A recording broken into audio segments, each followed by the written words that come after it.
اللہ کے خلیل حضرت ابراہیم علیہ السلام دوسرا اور آخری حصہ، نمرود سے مناظرہ۔ تاریخی کتب میں ہے کہ جب حضرت ابراہیم علیہ السلام آگ سے صحیح سلامت واپس آ گئے تو نمرود اور اس کے لوگ بڑے حیران بھی ہوئے اور پریشان بھی۔ اس موقع پر نمرود نے حضرت ابراہیم علیہ السلام سے کہا، اے ابراہیم، کیا تم نے اپنے اس رب کو دیکھا بھی ہے کہ وہ کون ہے اور کہاں رہتا ہے؟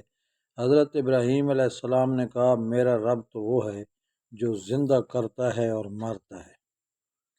نمرود بولا، یہ کیا مشکل ہے، یہ تو میں بھی کر سکتا ہوں۔ اس نے اپنے 2 غلاموں کو دربار میں بلایا، ان میں سے ایک کو قتل اور دوسرے کو چھوڑ دیا۔ پھر بولا، دیکھو میں نے ایک کو مار دیا اور دوسرے کو زندگی دے دی۔ حضرت ابراہیم علیہ السلام نے اس کی بے وقوفی کی بات سن کر فرمایا، میرا اللہ تو سورج کو مشرق سے نکالتا ہے، تم اسے مغرب سے نکال دو۔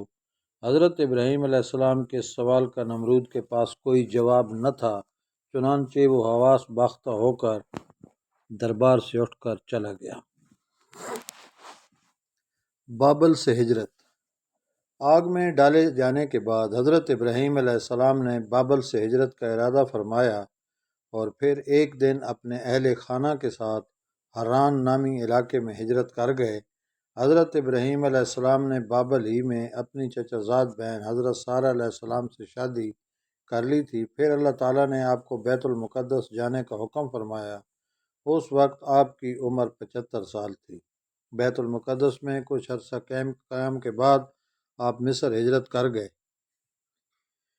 حضرت سارہ علیہ السلام فرعون کے دربار میں۔ حضرت ابراہیم جس وقت مصر پہنچے تو وہاں فرعونوں کی حکومت تھی اور عمرو بن امرتی القیس وہاں کا فرعون بادشاہ تھا، جو نہایت عیاش، ظالم اور جابر تھا۔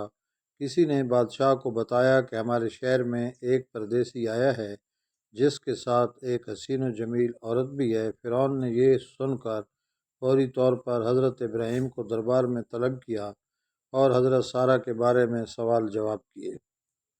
حضرت سارہ علیہ السلام اللہ کی برگزیدہ بندی تھیں، انہیں اپنے اللہ پر یقین تھا، چنانچہ وہ طلب کرنے پر بادشاہ کے پاس تشریف لے گئیں۔ بادشاہ نے جب انہیں دیکھا تو خود پر قابو نہ رکھ سکا اور برے ارادے سے انہیں پکڑنے کے لیے آگے بڑھا۔ حضرت سارہ اس وقت اپنے رب سے دعا میں مصروف تھیں۔ جیسے ہی فرعون آگے بڑھا اس کے قدم زمین میں دھنس گئے۔ بادشاہ بس حواس ہو گیا اور جلدی سے بولا، تم میرے لیے اپنے اللہ سے دعا کرو، میں تمہیں کوئی تکلیف نہیں پہنچاؤں گا۔ حضرت سارہ نے دعا فرمائی کہ اے اللہ، اگر یہ مر گیا تو کہا جائے گا کہ میں نے اسے قتل کیا ہے، اے اللہ تو اسے آزاد کر دے۔ اس دعا کے بعد اللہ نے اسے آزاد کر دیا، لیکن وہ اپنی حرکت سے باز نہ آیا۔ دوبارہ آگے بڑھا تو مزید اندر گھس گیا۔ اس نے پھر دعا کے لیے کہا، حضرت سارہ نے دعا کی، وہ پھر آزاد ہو گیا۔ راوی کہتے ہیں کہ تیسری یا چوتھی بار میں وہ پکار اٹھا اور اپنے درباریوں سے کہا کہ تم میرے پاس کسی انسان کو نہیں لائے ہو۔ پھر اس نے حضرت سارہ کو عزت و احترام سے رخصت کیا، بلکہ ایک خادمہ حضرت حاجرہ علیہ السلام بھی ان کی خدمت میں پیش کی۔ کئی محققین کے مطابق حضرت حاجرہ بادشاہ کی لونڈی نہیں بلکہ بیٹی تھیں۔ حضرت سارہ حضرت حاجرہ کو ساتھ لے کر حضرت ابراہیم کے پاس تشریف لائیں تو دیکھا کہ وہ نماز میں مصروف ہیں۔ فارغ ہو کر بیوی سے سوال کیا کہ کیا ہوا؟ حضرت سارہ نے جواب دیا کہ اللہ نے کافر کے مکر کو رد کر دیا اور فاجر کی برائی کو اس کے سینے میں دفن کر دیا۔ حضرت اسماعیل کی ولادت۔ اس واقعے کے بعد حضرت ابراہیم علیہ السلام دوبارہ فلسطین منتقل ہو گئے۔ کچھ عرصہ بیتا تو ایک دن حضرت سارہ نے حضرت ابراہیم علیہ السلام سے فرمایا کہ میں چاہتی ہوں کہ آپ حاجرہ سے نکاح کر لیں، شاید اللہ آپ کو اولاد کی نعمت سے نواز دے۔ اس وقت تک آپ کی اولاد نہیں ہوئی تھی، اور پھر حضرت سارہ علیہ السلام نے آپ کا نکاح حضرت حاجرہ علیہ السلام سے کروا دیا۔ اللہ تعالیٰ نے سال بھر بعد ہی حضرت حاجرہ کے بطن سے حضرت اسماعیل کو پیدا فرمایا۔ بعد ازاں حضرت ابراہیم اللہ تعالیٰ کے حکم سے حضرت حاجرہ اور نومولود بیٹے کو لے کر فلسطین سے نامعلوم منزل کی جانب چل پڑے۔ خانوادہ ابراہیم فاران کے بیابانوں میں۔ حضرت ابراہیم علیہ السلام اپنی زوجہ اور لخت جگر کے ساتھ صحراؤں، پہاڑوں اور میدانوں کو عبور کرتے ہوئے ایک ایسی وادی میں پہنچے جہاں دور دور تک چرند پرند تھے اور نہ ہی پانی کا نام و نشان۔ لیکن حیران کن طور پر اس وادی کے درمیان ایک بوڑھا درخت نہ جانے کب سے اپنے مکینوں کے انتظار میں تنہا کھڑا تھا۔ حضرت ابراہیم نے اہلیہ کو دودھ پیتے معصوم جان جگر سمیت درخت کے نیچے بٹھایا، کھجور کا تھیلا اور پانی کا مشکیزہ پاس رکھا اور کچھ کہے بغیر واپسی کے لیے پلٹے۔ حضرت حاجرہ نے جب یہ دیکھا تو لپک کر دامن پکڑ لیا اور بولا، اے ابراہیم، ہمیں اس دشت بیابان میں چھوڑ کر کہاں جا رہے ہو؟ حضرت حاجرہ کے بار بار فریاد کرنے پر بھی آپ خاموش رہے تو انہوں نے عرض کیا، اے ابراہیم، کیا یہ اللہ کا حکم ہے؟ آپ نے فرمایا، ہاں۔ حضرت حاجرہ نے یہ سنا تو بڑے یقین اور اعتماد کے ساتھ فرمایا، پھر ہمارا پروردگار ہمیں ضائع نہیں فرمائے گا۔ حضرت ابراہیم آگے بڑھ گئے، لیکن الفت پدری کے تحت مجبور ہو کر ایک ٹیلے کی اوٹ میں پہنچ گئے، جہاں سے حضرت حاجرہ ان کو نہ دیکھ سکتی تھیں، اور پھر باری تعالیٰ کے حضور دعا کے لیے ہاتھ اٹھا لیے، اے پروردگار، میں نے اپنی اولاد کو اس میدان بیابان میں تیرے عزت والے گھر کے پاس لا بسایا ہے تاکہ یہ نماز پڑھیں۔ تو لوگوں کے دلوں میں ایسا کر دے کہ ان کی طرف جھکے رہیں اور ان کو میووں سے روزی دے تاکہ شکر کریں۔ پھر حضرت ابراہیم وہاں سے واپس پلٹ گئے۔ حضرت حاجرہ پر اللہ کی رحمت سایہ فگن تھی، ابھی زاد راہ ختم ہوا تھا کہ اللہ نے معصوم اسماعیل کے قدموں تلے آب زمزم جاری کر دیا۔ حضرت عبداللہ بن عباس سے مروی ہے کہ نبی کریم صلی اللہ علیہ وسلم نے فرمایا، اللہ پاک حضرت اسماعیل کی والدہ پر رحمت فرمائے، اگر وہ پانی سے چلو نہ بھرتیں، اسے بہنے دیتی تو وہ ایک بہتے ہوئے چشمے کی صورت اختیار کر لیتا۔ کچھ ہی عرصہ گزرا تھا کہ بنو جرم کا قبیلہ حضرت حاجرہ علیہ السلام کی اجازت سے وہاں آباد ہو گیا، اور پھر اللہ عز و جل نے جلدی اس غیر آباد وادی کو شہر میں بدل دیا۔ حضرت اسحاق کی پیدائش۔ حضرت ابراہیم کی عمر 100 سال اور حضرت سارہ علیہ السلام کی عمر 90 سال تھی جب اللہ تعالیٰ نے انہیں فرشتوں کے ذریعے حضرت اسحاق کی ولادت کی خوشخبری سنائی۔ ارشاد باری تعالیٰ ہے، ہم نے اس حضرت سارہ کو اسحاق کی اور اسحاق کے بعد یعقوب کی خوشخبری دی۔ اس نے کہا، اے ہے میرا بچہ ہوگا، میں تو بڑھیا ہوں اور میرے میاں بھی بوڑھے ہیں، یہ تو بڑی عجیب بات ہے۔ انہوں نے کہا، کیا تم اللہ کی قدرت سے تعجب کرتی ہو؟ اے اہل بیت، تم پر اللہ کی رحمت اور اس کی برکتیں ہیں۔ حضرت اسحاق کی پیدائش کے وقت حضرت اسماعیل کی عمر 13 یا 14 سال تھی۔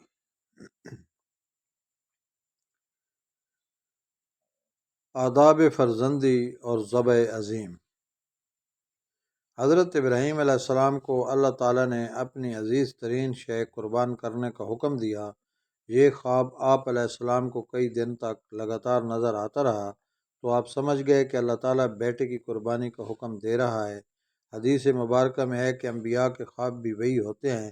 چنانچہ آپ نے مکہ مکرمہ جانے کا قصد فرمایا اور صاحبزادے کو اپنا خواب سنایا۔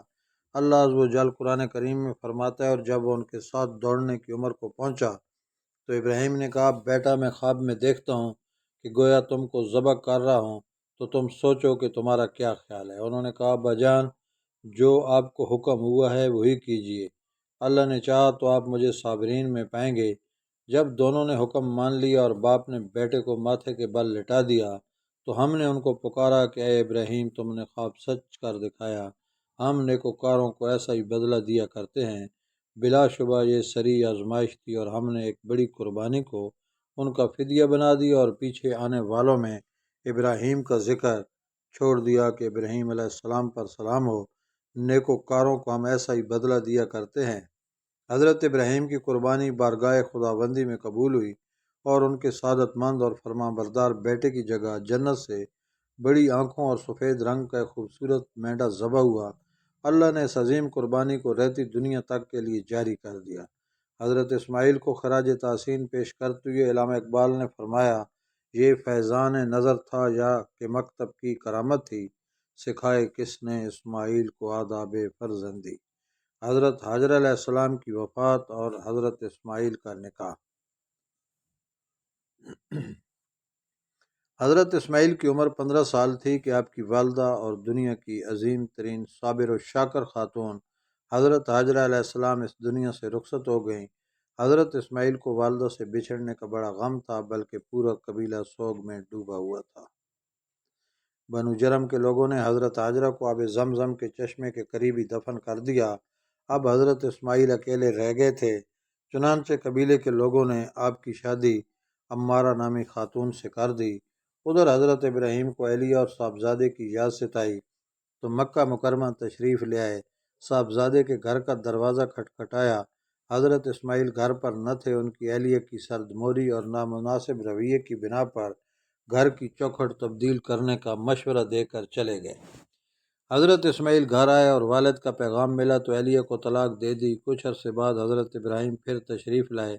اس مرتبہ بھی حضرت اسماعیل گھر پر موجود نہ تھے۔ دروازہ کھٹکھٹایا تو اہلیہ نے دروازہ کھولا۔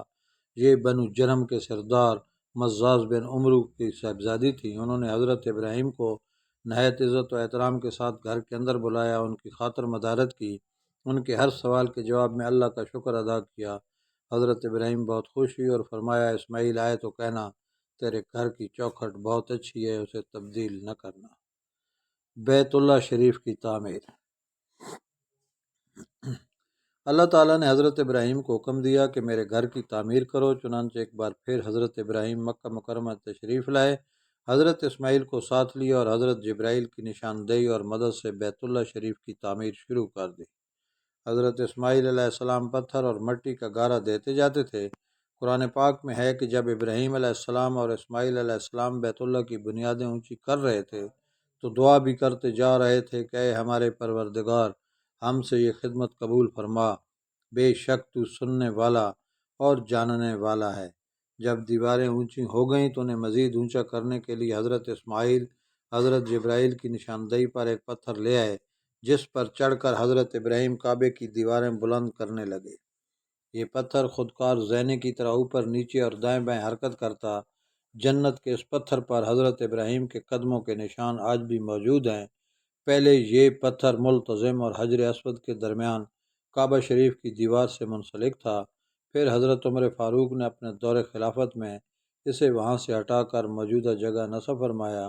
کعبۃ اللہ کی تعمیر کے بعد حضرت جبرائیل کی نشاندہی پر حضرت اسماعیل جبل ابو قیس گئے، جس کی آغوش میں جنت کا ایک اور یاقوت حجر اسود محفوظ تھا۔ اسے حضرت ابراہیم نے کعبہ شریف کے جنوبی کونے میں نصب فرمایا۔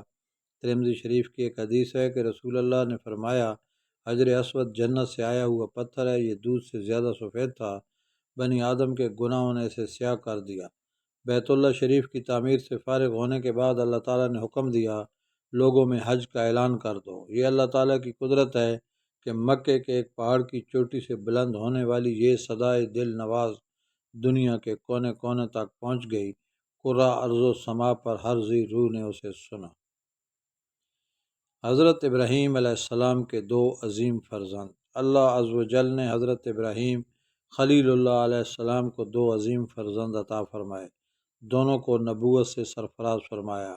ایک حضرت اسماعیل علیہ السلام جو حضرت ہاجرہ کے بطن سے پیدا ہوئے، دوسرے حضرت اسحاق علیہ السلام جو حضرت سارہ کے بطن سے پیدا ہوئے۔ حضرت اسماعیل کی نسل سے عرب کے تمام قبائل وجود میں آئے۔ آپ کی اولاد میں سے امام الانبیاء، آقائے دو جہان، خاتم النبیین حضرت محمد مصطفیٰ صلی اللہ علیہ وآلہ وسلم دنیا میں رونق افروز ہوئے، جبکہ حضرت اسحاق سے حضرت یعقوب پیدا ہوئے، جنہیں اسرائیل بھی کہا جاتا ہے، اس لیے ان کی نسل کو بنی اسرائیل کہتے ہیں۔ بنی اسرائیل میں سے جو انبیاء دنیا میں مبعوث ہوئے ان کی تعداد بہت زیادہ ہے، تاہم بنی اسرائیل میں نبوت کا سلسلہ حضرت عیسیٰ پر ختم ہوا۔ مشاہدہ قدرت کی فرمائش۔ حضرت ابراہیم کائنات کی تخلیق پر غور و فکر کرتے اور اس کی اصلیت معلوم کرنے کی جستجو میں رہا کرتے تھے۔ ایک دن اللہ تعالیٰ سے عرض کیا، اے معبود حقیقی، میں یہ دیکھنا چاہتا ہوں کہ تو مردوں کو کس طرح زندہ کر دے گا۔ قرآن پاک میں اس واقعے کا یوں ذکر کیا گیا ہے، اور جب ابراہیم نے اللہ سے کہا کہ اے پروردگار مجھے دکھا کہ تو مردوں کو کیسے زندہ کرے گا، اللہ تعالیٰ نے فرمایا، کیا تم نے اس بات کو باور نہیں کیا؟ انہوں نے کہا، کیوں نہیں، لیکن میں دیکھنا اس لیے چاہتا ہوں کہ میرا دل اطمینان کامل حاصل کرے۔ اللہ نے فرمایا، 4 پرندے پکڑ کر اپنے پاس منگوا لو اور ٹکڑے ٹکڑے کر دو، پھر ان کا ایک ایک ٹکڑا ہر ایک پہاڑ پر رکھ دو، پھر ان کو بلاؤ تو وہ تمہارے پاس دوڑتے چلے آئیں گے، اور جان رکھو کہ اللہ غالب اور صاحب حکمت ہے۔ چنانچہ اللہ تعالیٰ کے حکم سے 4 پہاڑوں پر رکھے ہوئے پرندوں کے مختلف اعضاء ان کی طرف آتے رہے اور جڑتے رہے، یہاں تک کہ ان کے بدن کے تمام اجزاء آپس میں جڑ گئے، ان پر پہلے کی طرح پر آ گئے اور وہ زندہ ہو کر اڑ گئے۔ نمرود کا حشر۔ روایت میں ہے کہ اللہ نے متکبر اور جابر نمرود اور اس کے لشکر کو تباہ و برباد کرنے کے لیے مچھروں کے ایک غول کو بھیجا۔ زہریلے مچھروں کے ایک بڑے لشکر نے نمرود کی فوج پر حملہ کر دیا اور انہیں بے جان ہڈیوں کے ڈھانچوں میں تبدیل کر دیا۔ انہی میں سے ایک مچھر بادشاہ نمرود کی آنکھوں کے اندر ناک کے اندر گھس گیا اور اسے عذاب الہی کا مزہ چکھاتا رہا۔ نمرود جب تکلیف کی شدت سے بہت زیادہ تڑپتا تو اس کے مغرور سر پر جوتوں کی بارش کی جاتی۔ سر پر جوتے پڑنے سے مچھر کچھ دیر کے لیے رکتا، جس کی وجہ سے تکلیف میں وقتی طور پر کمی آتی، لیکن کچھ ہی دیر بعد تکلیف میں پھر اضافہ ہو جاتا۔ پھر ایک طویل مدت بعد وہی چھوٹا سا مچھر